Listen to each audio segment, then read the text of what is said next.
Hello everyone. In this video of today, we are going to talk about the elements of the new economic policy.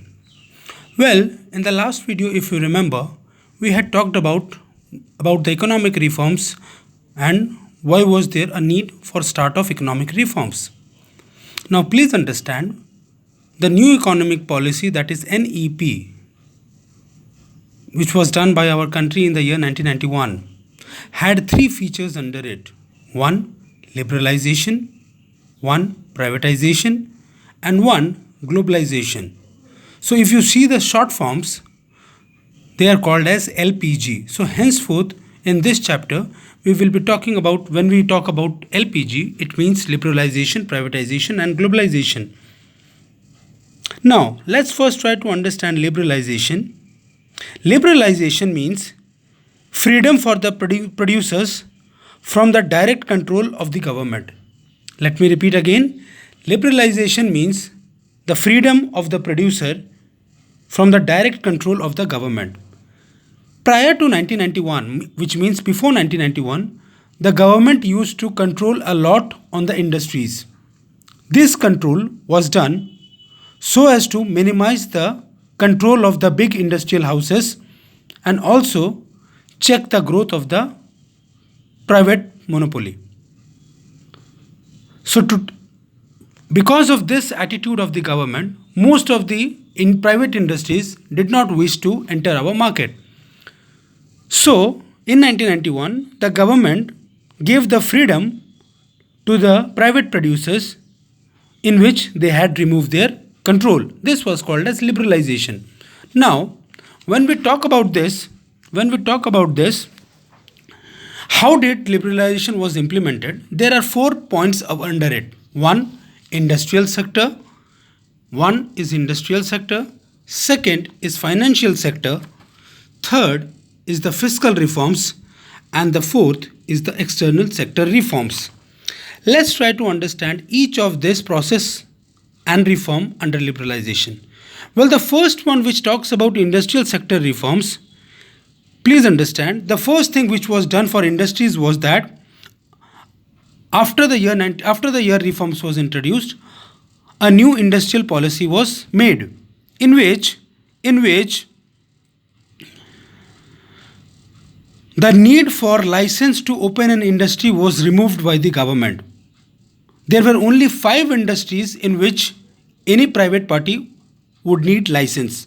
One was liquor, one was cigarette, one was defense, one was explosives, and one was chemicals. Apart from these 5 industries, any industries which wanted to get started in India did not need any license from the government. So the first point was abolition of licensing. Second point was contraction of public sector, which means that before 91, the number of industries which was reserved for the public sector was 17 and it was reduced to 8 during the time of reform, and by 2010-2011 from 8 it was reduced only to 2, that is atomic energy and railways. Rest in all other industries there was no reservation of private sector. Third one is the freedom to import capital goods.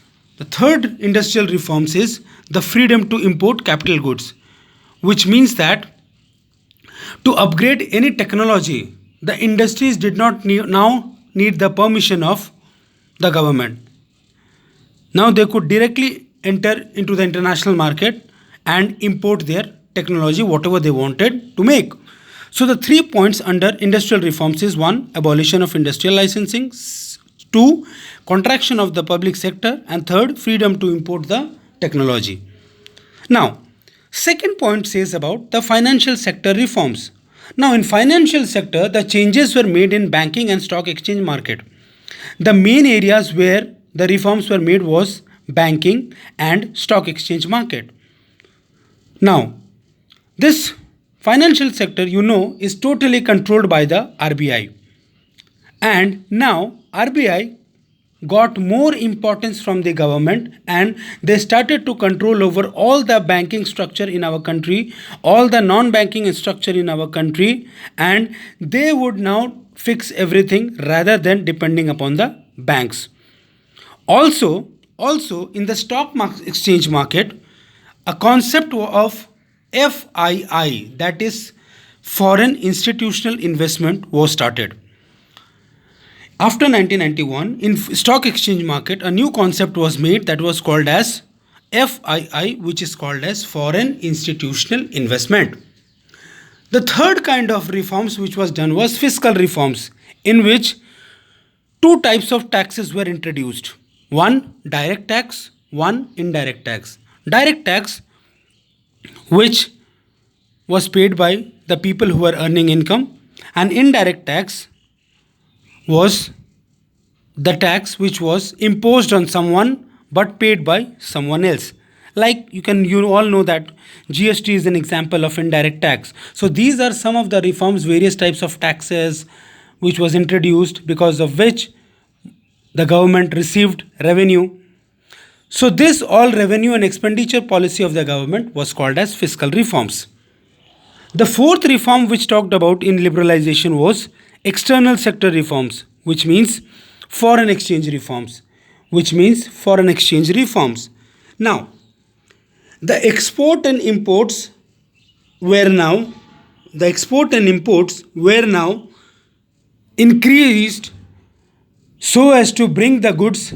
Because of increase in imports, the goods from abroad would now come at cheap rate, and exports were increased, which means there was a focus more on increasing the production.